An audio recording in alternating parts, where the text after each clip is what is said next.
சகோதர சகோதரிகளே, உங்கள் யாவரையும் சோஷியல் மீடியாவின் மூலமாய் பார்க்கிற அன்பு சகோதர சகோதரிகளையும் ஆண்டவராகிய இயேசுவின் நாமத்தில் நான் அன்போடு கூட வரவேற்று கர்த்தர் நமக்கு கொடுத்த வாக்குத்தத்தத்தை நாம் தியானித்து ஜெபிக்கலாம்.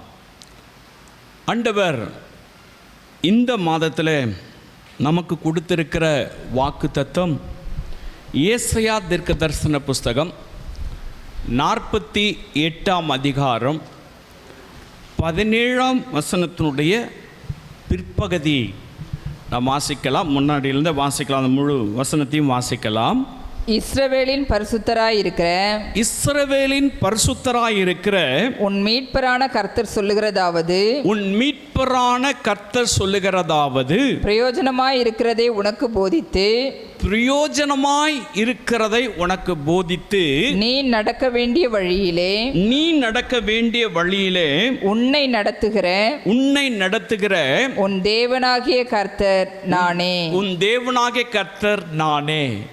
ஆண்டவர் தம்முடைய பிள்ளைகளுக்கு அழகாய் சொல்லுகிறார், தன்னை அறிமுகப்படுத்தி கொண்டு சேனைகளின் கர்த்தர் சொல்லுகிறார், பரிசுத்தமுள்ள தேவன் சொல்லுகிறார், பிரயோஜனமானதை உனக்கு போதித்து நீ நடக்க வேண்டிய வழியிலே உன்னை நடத்துவேன் என்பதாக.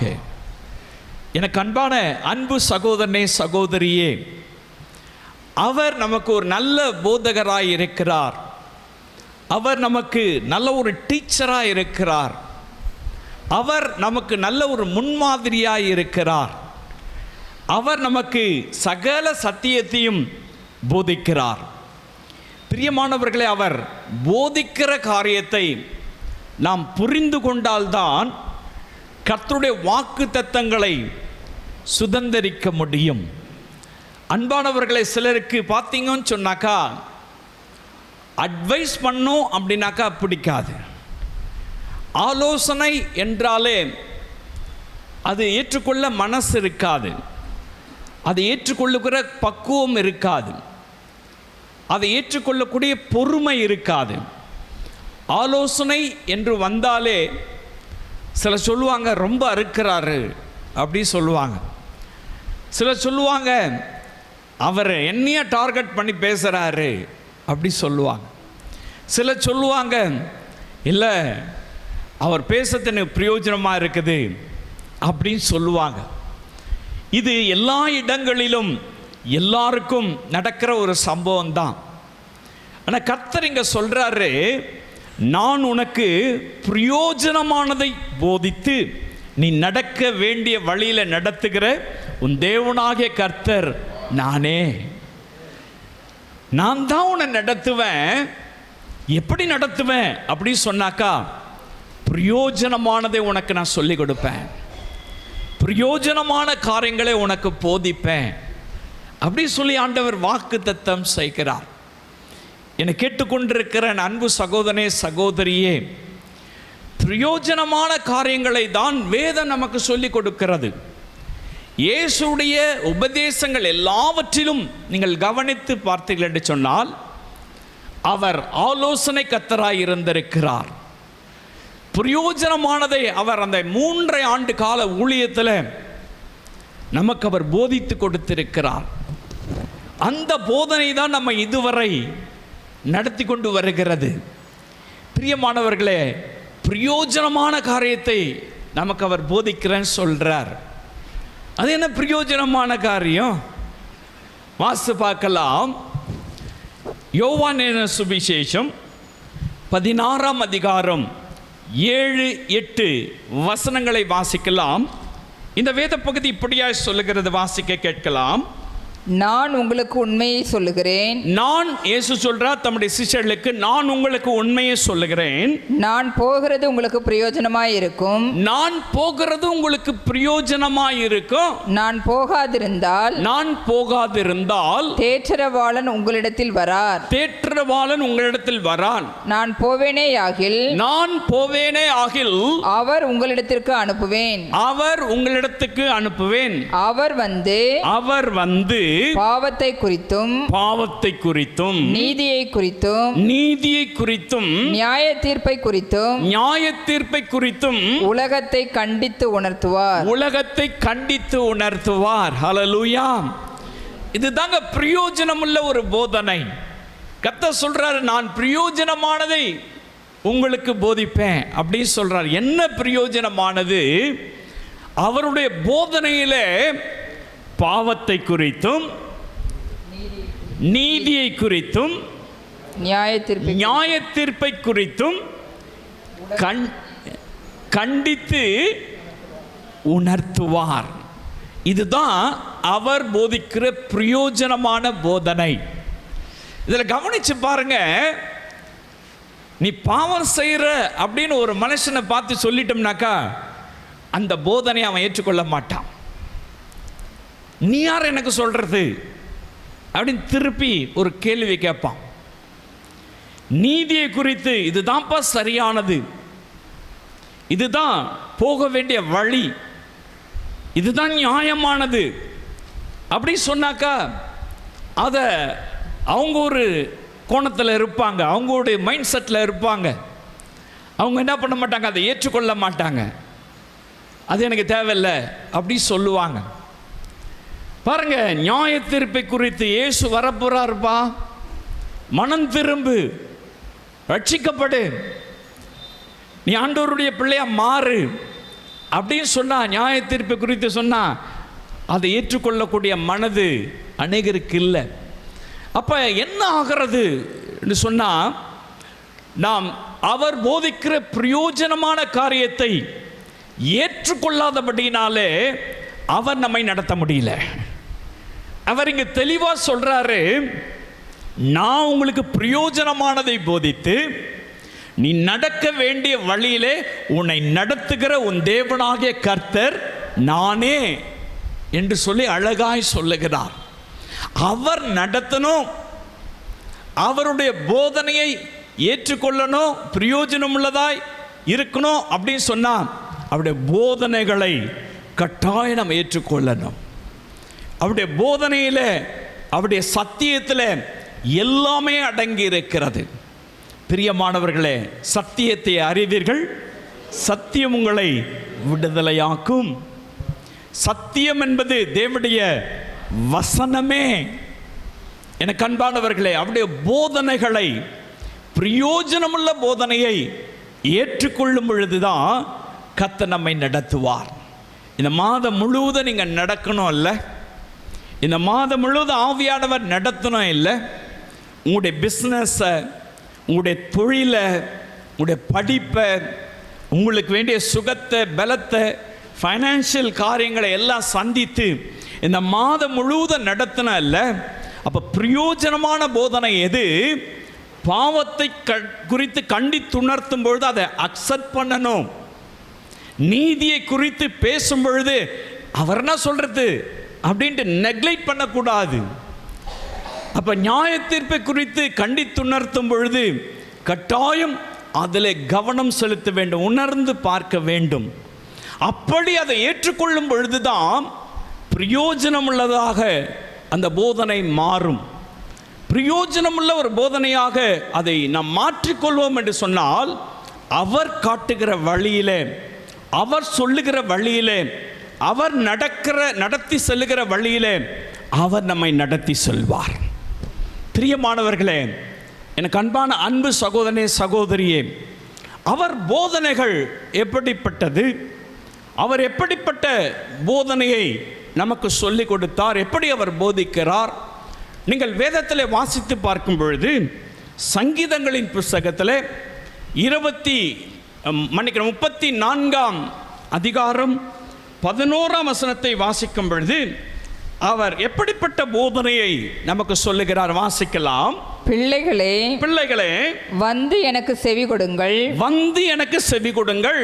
கர்த்தருக்கு பயப்படுதலை உங்களுக்கு போதிப்பேன். அவருடைய போதனைகள் கர்த்தருக்கு பயப்படுகிற போதனையாக இருக்கும். அநேக காரியங்களை குறித்து நாம் பயப்படுகிறோம். வியாதியை குறித்து பயப்படுகிறோம், அல்லது எதிர்காலத்தை குறித்து பயப்படுகிறோம், அல்லது என்னுடைய குடும்பம் எப்படி நடக்குமோ என்று சொல்லி பயப்படுகிறோம். சில இடங்களில் பிசாசின் காரியங்களை குறித்து பயப்படுகிறோம், மாந்திரிக காரியங்களை குறித்து பயப்படுகிறோம். சில இடங்களில் பார்த்தீங்கன்னாக்கா அந்த அமாவாசை நாள் வந்துட்டா ஒரு பயம் வந்துடும். எனக்கு யாரோ ஏதோ செஞ்சிருவாங்க அப்படின்னு பயம், என்னை யாரோ பின்தொடர்றாங்க அப்படின்ற பயம், ஏதோ ஒரு காரியத்தில் ஒரு பயம். நான் கேள்விப்பட்டிருக்கிறேன், திடீர்னு படுத்துட்டு இருக்கும் பொழுதே ஃபேன் கழட்டி தலைமையில் விழுந்துட்டா என்ன பண்ணுறது, ஒரு பயம். நல்லதாக இருப்பாங்க, அப்படியே பார்ப்பாங்க, மேலே பார்த்தாக்கா அந்த ஃபேன் ஓடிக்கிட்டே இருக்கும், அதை கழண்டு கீழே தலைமையில் வந்துட்டாக்கா பயம் வந்துடும். அத்தது ஏன் அங்கே படுக்க போகிறாங்க, அன்றைக்கி ராத்திரி தூக்கமே இருக்காது. பாருங்க, பயம். பல காரியங்களை குறித்து பயப்படுகிறோம். இந்த உலகத்தில் பல நேரங்களிலே பல சூழ்நிலைகளிலே பயம் நமக்குள்ள வந்துடுது. ஆனால் கர்த்தர் சொல்றாரு, அவருடைய வசனம் சொல்லுகிறது, கர்த்தருக்கு பயப்படுதலை அவர் போதிப்பாராம். கர்த்தருக்கு பயப்படுதலே ஞானத்தின் ஆரம்பம். கர்த்தருக்கு பயப்படுகிற ஒரு மனிதனை தான் கர்த்தர் நடத்த முடியுங்க. அந்த போதனையை ஏற்றுக்கொள்ளுகிறவனை தான் கர்த்தர் நடத்துவேன்னு சொல்றாரு. அதுதான் அவர் தெளிவாக சொல்றாரு. பிரயோஜனமானதை உனக்கு போதித்து நீ நடக்க வேண்டிய வழியிலே உன்னை நடத்துகிற உன் தேவனாகிய கர்த்தர் நானே. அந்த பிரயோஜனமான போதனை என்ன? கர்த்தருக்கு பயப்படுகிற பயம். இந்த உலகத்தில் அநேக காரியங்களை குறித்து பயப்படுகிறோம், ஆனால் கர்த்தரை குறித்ததான பயம் இருக்கா? கர்த்தருக்கு பயப்படுகிற பயம் நமக்குள் எப்படி இருக்கு? ஆண்டவர் தானே, அதை பார்த்துக்கலாம், அவர் தானே, அப்புறம் மன்னிப்பு கேட்டுக்கலாம், எல்லாம் செஞ்சுட்டு ரைட் ஆண்டவர்கிட்ட போய் ஆண்டவரே என்ன மன்னிச்சிருங்க சொன்னால் அவர் மன்னிச்சிருவார். ஒரு பயம் இல்லை, ஒரு கலக்கம், ஒரு அச்சம். அப்படி வரும்பொழுது தான் பார்த்தீங்கன்னாக்கா ஆண்டவர்கிட்ட ஆண்டவரே நான் வந்து நிற்கிறேன் அப்படி சொல்லுவோம். பிரியமானவர்கள், அவர் எப்படி போதிக்கிறார் நீங்கள் வாசித்து பார்க்கலாம்.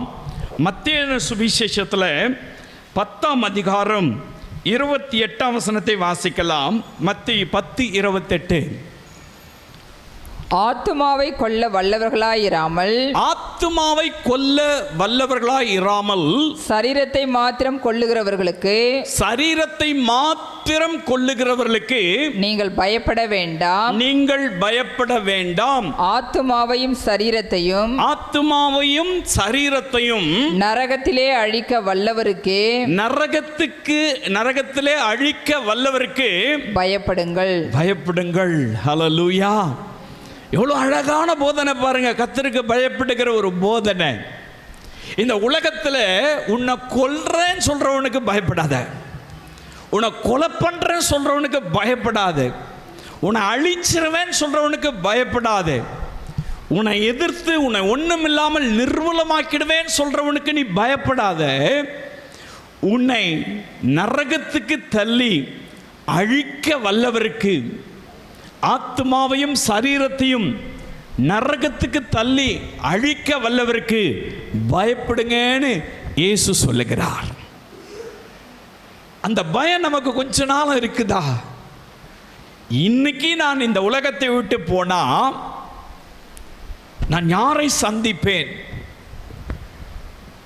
எங்கு போவேன், எப்படி என்னுடைய மறுமை இருக்கும் என்ற கொஞ்ச நாள் நமக்கு அந்த பயம் இருந்தால் தான் கர்த்தருக்கு பயப்படுகிற பயம் இருக்கும். இந்த பயத்தை குறித்து தான் கர்த்தர் போதிக்கிறார்.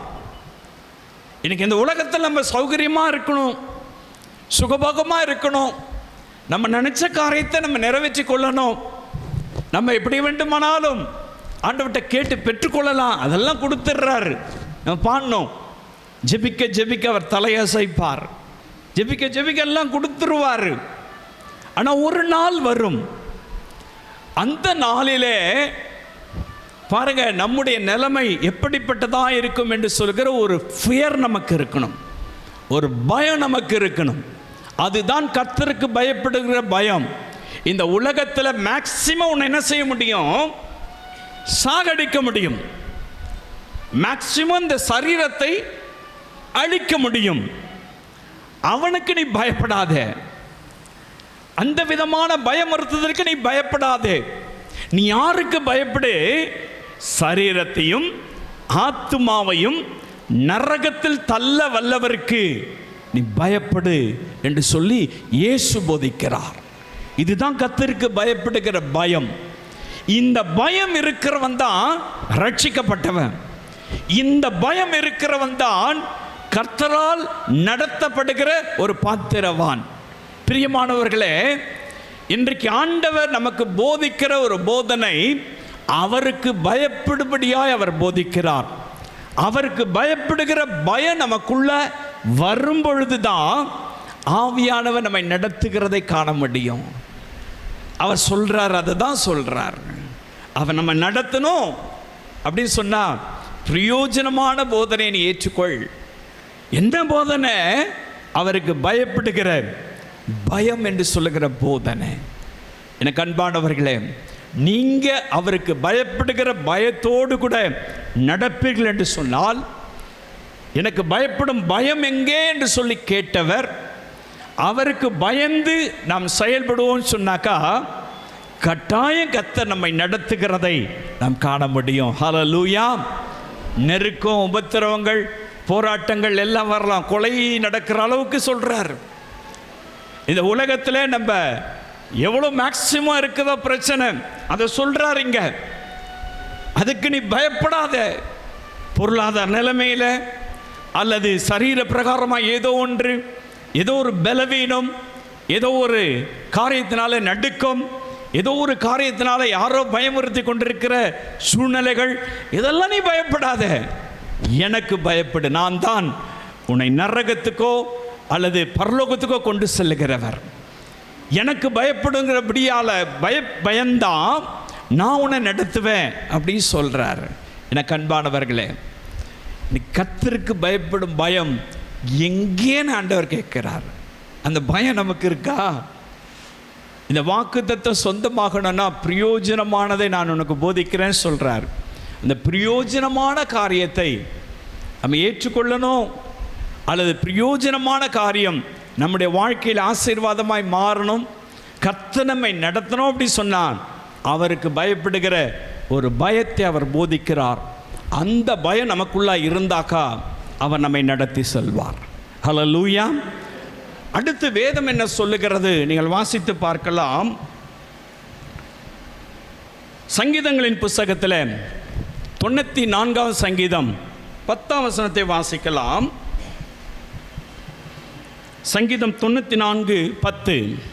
மனுஷனுடைய ஜாதிகளை தண்டிக்கிறவர் கடிந்து கொள்ளாரோ? மனுஷனுக்கு அறிவை போதிக்கிறவர் அறியாரோ? எனக்கு அன்பானவர்களே, மனுஷனுக்கு என்னத்தை போதிக்கிறாரா? அறிவை போதிக்கிறார். இரண்டாவது அவர் சொல்றாரு, அவர்தான் அறிவு நமக்கு, அவர்தான் ஞானம் நமக்கு. அவருடைய பிரயோஜனமான யூஸ்ஃபுல்லான ஒரு போதனை எதுனாக்கா, வேதத்தை படிக்கும் பொழுது நமக்கு உண்டாகிற ஒரு அறிவு, அந்த அறிவை அவர் போதிக்கிறேன் அப்படின்னு சொல்றார். இந்த உலகத்தில் நிறைய அறிவாளிகளை போல தோன்றலாம், பெரிய பெரிய ஆட்களை போல தோன்றலாம். ஆனால் பைபிள் அவனுக்கு தெரியாது, வேதத்தின் மகத்துவங்கள் அவனுக்கு தெரியாது. அவனுக்கு என்ன இல்லை? கர்த்தரை அறிகிற அறிவு இல்லை. பூமி கர்த்தரை அறிகிற அறிவினால் நிறைந்திருக்கும். இந்த அறிவை தான் கர்த்தர் போதிக்கிறேன்னு சொல்றார். அதான் யூஸ்ஃபுல், அதுதான் பிரயோஜனமுள்ள ஒரு போதனை. உங்களை ஆண்டவன் நடத்தணும்னு சொன்னாக்கா இந்த சத்தியத்தின்படி நீங்கள் நடக்கும் பொழுதுதான், வேத வசனத்தை ஏற்றுக்கொண்டு அதன்படி நடக்கும் பொழுதுதான் உங்களுக்கு அந்த நாலேஜ், அந்த அறிவு உங்களுக்கு வரும். அந்த அறிவை ஆவியானவர் நமக்கு கட்டளையிடுகிறார். எப்ப? வேதத்தை நீங்கள் தேடி தேடி வாசிக்கும் பொழுது, வேத வசனங்களை உங்களுடைய இருதய பலகையிலே எழுதி கொள்ளும் பொழுது அந்த வேத வசனங்கள் தான் உங்களை வழிநடத்தக்கூடிய வல்லமை படைத்ததாக மாறும். அப்போ நீங்கள் ஆண்டவரால் வழிநடத்தப்படணும். இந்த உலகத்தில் திசை மாறி போகாமல் நம்ம வழிநடத்தப்படணும் அப்படின்னு சொன்னாக்கா அவருடைய அறிவு நமக்கு தேவை. அவர் அறிவை போதிக்கிறேன்றார். எங்கிருந்து அறிவு வருகிறது?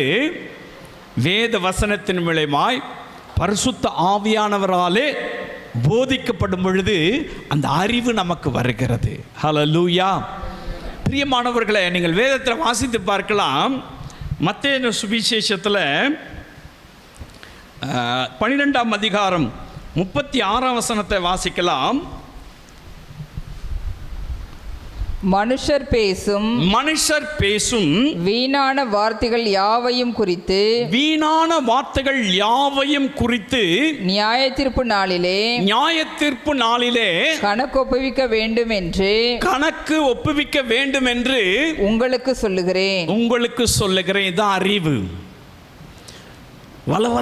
வளன்னு பேசிட்டு இருப்போம், கூட பேசிட்டு இருப்போம், வாக்குவாதம் பண்ணிட்டு இருப்போம், அது எப்படி இது எப்படின்னு கேள்வி கேட்டுட்டு இருப்போம். எதையும் ஏற்றுக்கொள்ள முடியாது நம்மால். ஏன்னா நமக்கு ரொம்ப அறிவு இருக்குது. நம்ம அதிகமாக எல்லாம் தெரிஞ்சு வச்சிருக்கிறோம். எல்லாம் எனக்கு தெரியும், எல்லாத்தையும் நான் ஓவர்லுக் பண்ணிடுவேன், என்னால் முடியும். அது கான்ஃபிடென்ட்டு. அது நாலேஜ் கிடையாது, அது அறிவு கிடையாது. அது நம்பிக்கை, உனக்கு இருக்கிற வில் பவர் அப்படி சொல்லலாம். சிலருடைய வாழ்க்கை அதுதான் அறிவுன்னு நினைச்சிட்டு இருக்காங்க. கர்த்தர் சொல்றாரு, நீ பேசுற ஒவ்வொரு வார்த்தையிலும் அறிவு இருக்கு. அறிவா பேசணும். வீண் வார்த்தையை பேசினாக்கா நியாய தீர்ப்பு நாளிலே நீ கணக்கு கொடுக்கணும்னு கர்த்தருடைய வசனம் சொல்லுகிறது. ஒவ்வொரு வார்த்தைக்கும் சிங்கிள் வேர்டு, ஒவ்வொரு வார்த்தைக்கும் கர்த்தர் கணக்கு கேட்பார். இந்த அறிவு நமக்கு இருந்தாக்கா இந்த மனுஷன்கிட்ட சண்டை போடுற வேலையே இருக்காது, போட்டி பொறாமையே இருக்காது, பெருமையே இருக்காது, எனக்கெல்லாம் தெரியுன்ற அந்த இருமாப்பே இருக்காது. எல்லாம் ஆண்டவருக்கு முன்னாடி நிர்மலமாயிடும். அதுதான் கர்த்தர் தருகிற அறிவு. இந்த அறிவு நமக்கு இருக்கான்னு யோசிச்சு பாருங்க. எத்தனை இடங்கள்ல அதை மிஸ் பண்றோம். இதை தான் ஆண்டவர் போதிக்கிறேன்னு சொல்றார். பிரயோஜனமானது இதுதான். நீ பேசுகிற வார்த்தையில் ஜாக்கிரதையா இருங்க. நீங்கள் பேசுகிற ஒவ்வொரு வார்த்தையும் எனக்கு தெரியும். நீங்கள் பேசுகிற ஒவ்வொரு வார்த்தையினுடைய அர்த்தத்தை நான் புரிந்து வைத்திருக்கிறேன். அது எனக்கு தெரியும். உன் நாவில் சொல் பிறவாவதற்கு முன்பதாகவே அதை நான் அறிந்திருக்கிறேன். அவருக்கு எல்லாம் தெரியும். பாருங்க, அவர் எதிர்த்து நம்ம நிற்கவே முடியாது. அவர்தான் அறிவு, அவர்தான் ஞானம். பிரியமானவர்களே, அவர் அறிவை போதிக்கிறார், நமக்கு ஆலோசனை கொடுக்கிறார். நீங்கள் வேதத்தில் வாசித்து பார்த்தீங்கன்னாக்கா ஆதியாகமம் புஸ்தகத்தில் நீங்கள் வாசிக்கலாம். 16ஆம் அதிகாரத்தில் 8-9 வசனங்களை வாசிக்கும் பொழுது இந்த வேத பகுதி இப்படியா சொல்லுகிறது பாருங்க. ஆகார் என்று சொல்லுகிற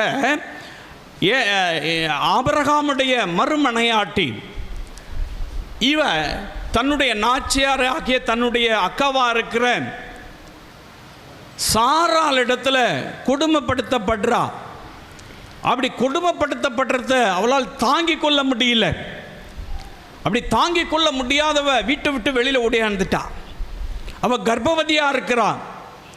வீட்டை விட்டு வெளியில வந்துட்டகளுக்கு கர்த்தருடைய தூதன், கர்த்தர் ஒரு ஆலோசனை கொடுக்கிறார், ஒரு அறிவை கொடுக்கிறார். என்ன அறிவு? வாசிக்கலாம். கர்த்தருடைய தூதனானவர் அவளை வனாந்தரத்திலே சூருக்கு போகிற வழியருகிலே இருக்கிற நீருற்றண்டையில் கண்டு சாராயின் அடிமை பெண்ணாகிய ஆகாரே எங்கே இருந்து வருகிறாய், எங்கே போகிறாய் என்று கேட்டார். அவள் நான் என் நாச்சியார் நாச்சியாராகிய சாராயை விட்டு நான் என் நாச்சியாராகிய சாராயை விட்டு ஓடி போகிறேன் என்றால் அப்பொழுது கர்த்தருடைய தூதனானவர் நீ உன் நாச்சியார் அண்டைக்கு திரும்பி போய் அவள் கையின் கீழ் அடங்கியிரு என்றார். இதுதான் கர்த்தருடைய அறிவு போதிக்கிறது.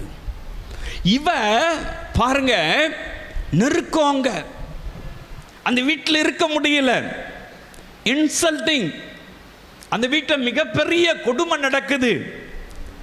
செத்தாலும் பரவாயில்ல, வீட்டை விட்டு நான் போயிடுறேன்னு சொல்லி ஓடி வந்துட்டா. பயந்து போய் ஓடி வரா. எப்படின்னா பரவாயில்ல, அங்கேருந்து தப்பிச்சா போதும்னு ஓடி வரா. கர்த்தர் ஒரு ஆலோசனை கொடுக்கிறார். என்ன ஆலோசனை கொடுக்கிறாரு? நீ திரும்பி போய் அவளுடைய கரத்தில் அடங்கிற. அவ கொடுமைப்படுத்துறாளா, அவ கரத்திலே அடங்கிரு. இதுதான் ஆலோசனை. இதை ஏற்றுக்கொள்ளவே நமக்கு மனசு இருக்காது. நான் தான் அங்கே கஷ்டப்படுறேன்னு, நான் தான் அவளை உபத்திரப்பண்ண, அங்கெல்லாம் என்னால் இருக்க முடியாது, அதெல்லாம் என்னால் முடியாது, அதெல்லாம் செய்ய முடியாது. ஆனால் கர்த்தர் சொல்ற, நீ அங்கே தான் போகணும், அங்கே தான் அடங்கி இருக்கணும், அந்த கொடுமையின் மத்தியில் தான் நீ இருக்கணும். அதுதான் கர்த்தருடைய வார்த்தை, அதுதான் அவருடைய அறிவு. அவ போனால, அடங்கி இருந்தால, அதனால தான் இன்னைக்கு இஸ்மவேலர்கள் ஆசீர்வாதமாக இருக்காங்க. இஸ்மவேலர் சந்ததி ஆசீர்வதிக்கப்படுகிறதுக்கு அவன் அன்னைக்கு கர்த்தருடைய வார்த்தையை கேட்டு அந்த அறிவை பெற்றுக்கொண்டு போய் அவருடைய நாச்சியார் ஆகிய சாரா இடத்துல அடங்கி இருந்தால். ஹல்லேலூயா. பிரியமான அன்பு சகோதரனே, சகோதரியே, இதுதான் கர்த்தருடைய அறிவு. சிலருக்கு இந்த ஆலோசனை பிடிக்காது, நெகட்டிவாக இருக்குல்ல. ஆண்டவர் நினச்சிருந்தாக்கா, நீ வாமா, நான் ஒரு நல்ல பட்டணத்தில் உன்னை கொண்டு போய் வைக்கிறேன், உன்னை சுகபோகமாக வச்சு நான் ஆசீர்வதிக்கிறேன், உன் தேவைகளெல்லாம் சந்திக்கிற. அவளால் முடியாதா? அவருக்கு ஒரு நல்ல வீட்டை ஆண்டவர் காமிச்சிருக்க முடியாதா? அவளுக்கு ஒரு நல்ல தொழில் ஆண்டவர் காமிச்சிருக்க முடியாதா? அவளுக்கு ஒரு நல்ல ஃபெசிலிட்டிஸ் ஆண்டவர் உண்டாக்கி கொடுத்து அந்த இடத்துல அவளை கௌரவமாக வைக்க முடியாதா? என் தேவனால் எல்லாம் கூடும். ஆனால் அவர் அதை செய்யலை. அவர் செய்யலை. நீ திரும்பி போன்னு சொல்றாரு. அதுக்கே அங்கே தூதன் வந்து நிற்கணும், அதுக்கே அந்த ஆலோசனை, அதுக்கே கர்த்தர் தரிசனமாகணும். எனக்கு அன்பானவர்களே, அதுதான் கர்த்தருடைய அறிவு, அதுதான் கர்த்தருடைய அறிவு. நீ அங்கே போய் இரு, பலத்த கரத்துக்குள் அடங்கியிரு. இதுதான் பிரயோஜனமான போதனை, பிரயோஜனமான போதனை. போய் அடங்கி இருந்தா. இஸ்மவேலர்கள் இன்னைக்கு தேசம் முழுவதிலும் பரவி இருக்காங்க, நல்ல ஃப்ளரிஷாக இருக்காங்க, செழிப்பாக இருக்காங்க. இங்கேருந்து நம்ம வேலைக்கு ஓடுறோம். சவுதி அரேபியாவுக்கு போ, குவைத்துக்கு போ, பஹ்ரைன் போ, அங்கே யூஎஸ்ஏ போ, யுஏஇ போ, துபாய் போ, எல்லா இடத்துக்கும் அங்கே மாப்பிள்ளை, அங்கே பொண்ணு, அவங்க அங்கே அவ்வளோ சம்பாதிக்கிறாங்க. எங்கிறது தெரியுமா வந்துச்சு ஆசீர்வாதம்? இந்த பலத்த கரத்துக்குள் அடங்கி இருந்ததுனால தான் கர்த்தர் ஆசீர்வதித்தார். எனக்கு அன்பான அன்பு சகோதரனே, சகோதரியே, இந்த அறிவை தான் கர்த்தர் நமக்கு போதிக்கிறார். நெருக்கமாக இருக்கு பிரதர், ரொம்ப கஷ்டமாக இருக்கு, அவங்க பேசுகிற பேச்செல்லாம் என்னால் தாங்க முடியல, அவங்க நடத்துகிற காரியெல்லாம் என்னால் புரிஞ்சு கொள்ளவே முடியல, ரொம்ப கஷ்டமாக இருக்குது, ஏன் தான் ஆண்டவர் பார்த்துட்டு கம்முனுக்கிறாரோ தெரியல, அப்படியெல்லாம் யோசிப்பீங்க, அப்படிலாம் நினைப்பீங்க. நீங்கள் அவர் கரத்தில் அடங்கி இருங்க, நெருக்கத்தின் மத்தியில் இருங்க, கர்த்தர் ஏற்ற காலத்தில் உயர்த்துவார். அதுதான் நம்முடைய அறிவு. இந்த அறிவை பெற்றவனை தான், இந்த ஏற்றுக்கொள்ளுகிறவனை தான் கர்த்தர் நடத்துவார். அதனால தான் அவன் சொன்னான், நீர் என்னை காண்கிற தேவன், நீர் என்னை காண்கிற தேவன் பேரை வச்சா. எனக்கு அன்பான அன்பு சகோதரனே, சகோதரி, பிரயோஜனமான போதனை, அறிவை அவர் போதிக்கிறார். அந்த போதனை நம்ம ஏற்றுக்கொள்ளும் பொழுது தான் இந்த வாக்கு தத்தம் சொந்தமாக அவர் நம்மை நடத்துவார். நான் உன்னை நடத்துகிறேன் அப்படின்னு சொல்கிறார். அடுத்த ஒரு காரியத்தை நான் சொல்ல விரும்புகிறேன். வாசிக்கலாம். யோவான் என்ன சுவிசேஷம் 14ஆம் அதிகாரம் 26ஆம் வசனத்தை வாசிக்கலாம். யோவான் 14:26. என் நாமத்தினாலே பிதா அனுப்ப போகிற பரிசுத்த ஆவியாகிய தேற்றரவாளனே எல்லாவற்றையும் உங்களுக்கு போதித்து, பாருங்க, எல்லாவற்றையும் உங்களுக்கு போதித்து, நான் உங்களுக்கு சொன்ன எல்லாவற்றையும் உங்களுக்கு நினைவூட்டுவார். என்ன பிரயோஜனம் உள்ள போதனை? எல்லாவற்றையும் போதிப்பாராம். பரிசுத்த ஆவியானவர் எல்லாவற்றையும் போதிப்பார். வருங்காலத்தை போதிப்பார், நிகழ்காலத்தை போதிப்பார், எதிர்காலத்தை போதிப்பார், எல்லாவற்றையும் போதிப்பார். எல்லா போதனையும் ஏற்றுக்கொள்ளுகிறவன் தான் அவருடைய வழியில் நடக்க முடியும். சீஷர்களை இயேசு அழைத்தார். மத்தேயு சுவிசேஷம் 10ஆம் அதிகாரத்தில் நீங்கள் வாசித்து பார்த்தீங்கன்னாக்கா 9, 10, 11 வசனங்களிலே ஒரு தனிப்பட்ட நபருக்கு ஆண்டவர் ஒரு போதனை கொடுக்கிறார். ஒரு ஊழியக்காரனுக்கு ஆண்டவர் போதனை கொடுக்கிறார். என்ன கொடுக்கிறார் பாருங்க. போகையில் பரலோக ராஜ்யம் சமீபித்திருக்கிறது என்று பிரசங்கியுங்கள். வியாதி உள்ளவர்களை சுத்தமாக்குங்கள். குஷ்டரோகிகளை சுத்தம் பண்ணுங்கள். மரித்தோரை எழுப்புங்க. பிசாசுகளை துரத்துங்கள். இலவசமாய் பெற்றீர்கள். இலவசமாய் கொடுங்கள்.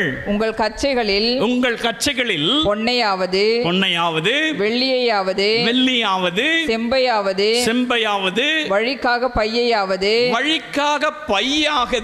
2 அங்கிகளையாவது பாதரட்சைகளையாவது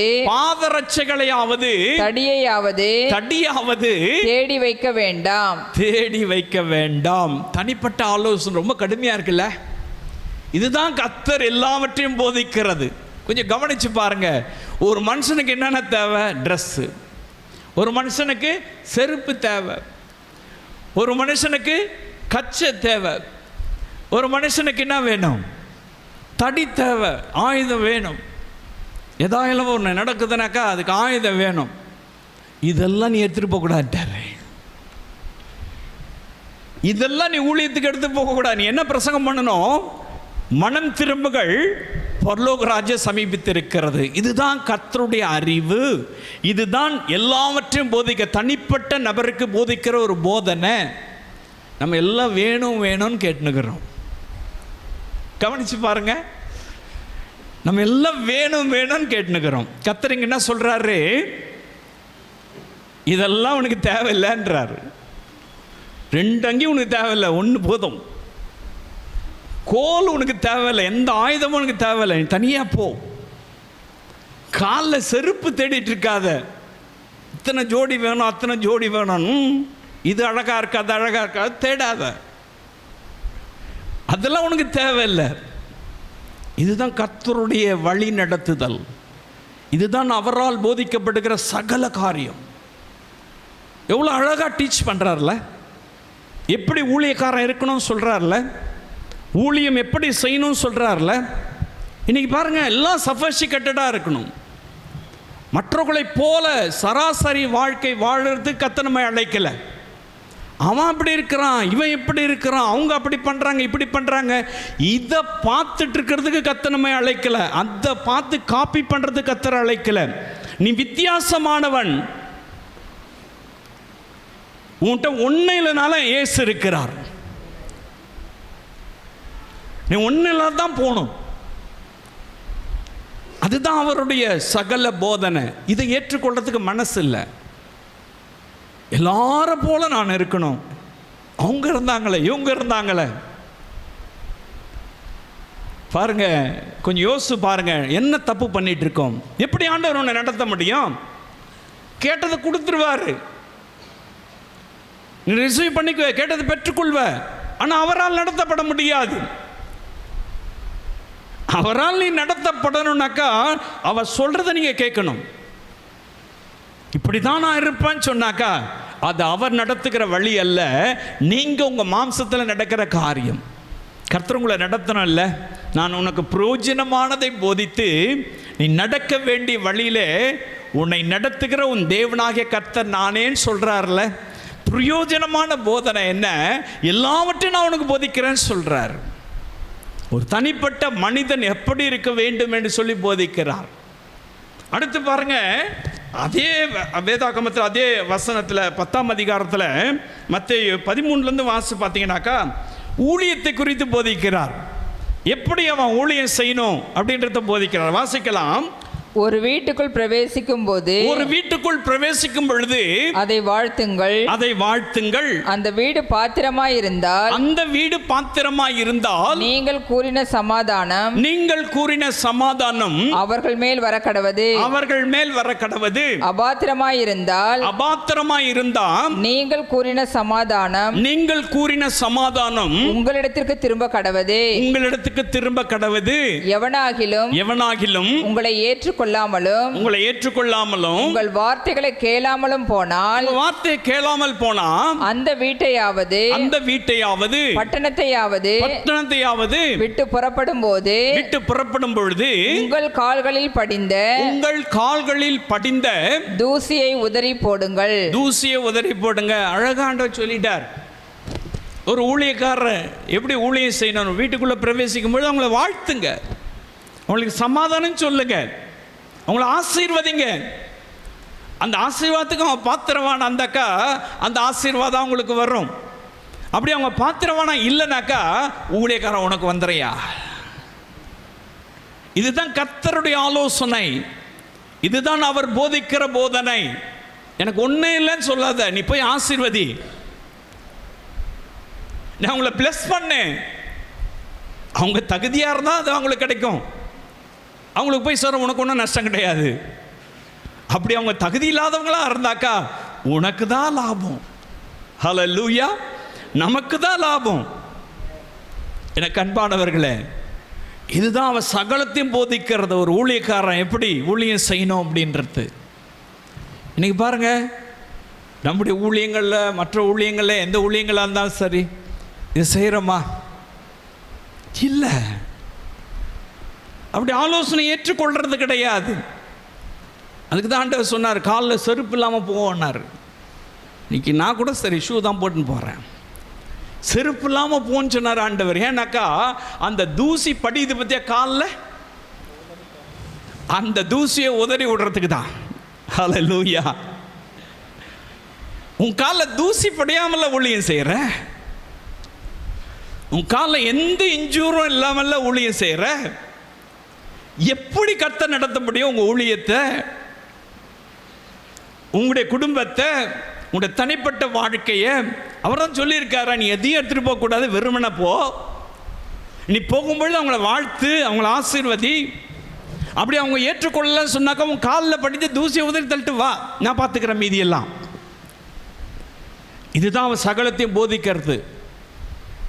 நிறைய பேர் போய் நினைப்பாங்க, நான் போய் பிரசங்கம் பண்ணால் எல்லாம் ரசிக்கப்பட்டுருணும், ஒரு பிரேக் த்ரூ இருக்கணும். நான் போய் பிரசங்கம் பண்ணாக்கா பயங்கர அற்புத அடையாளங்கள் நடக்கணும், பேய் பிசாசெல்லாம் ஓடணும், இது நடக்கணும் அது நடக்கணும். அதெல்லாம் நடக்கவே வேணாம். நீ போய் மனம் திரும்புங்கள், பரலோக ராஜ்யம் சமீபித்திருக்குதுன்னு சொல்லி பிரசங்கம் பண்ணுங்க, அது போதும். இந்த எதிர்பார்ப்பெல்லாம் கர்த்தர் பார்க்கல. இலவசமாய் பெற்றீங்க, இலவசமாய் கொடுங்கள் அப்படின்னாரு. நீங்கள் எல்லாத்துக்கும் பைசா, எல்லாத்துக்கும் பைசா, எல்லாத்துக்கும் காசு. அப்போ ஆண்டவர் எப்படி நடத்த முடியும்? கடன் வாங்கினாலும் தசம்பாங்க குத்தணும், வட்டிக்கு வாங்கினாலும் தசம்பாங்க கொடுத்துடணும். அந்த தசம பாகத்தை கர்த்தர் அங்கீகரிக்கவும் மாட்டார்.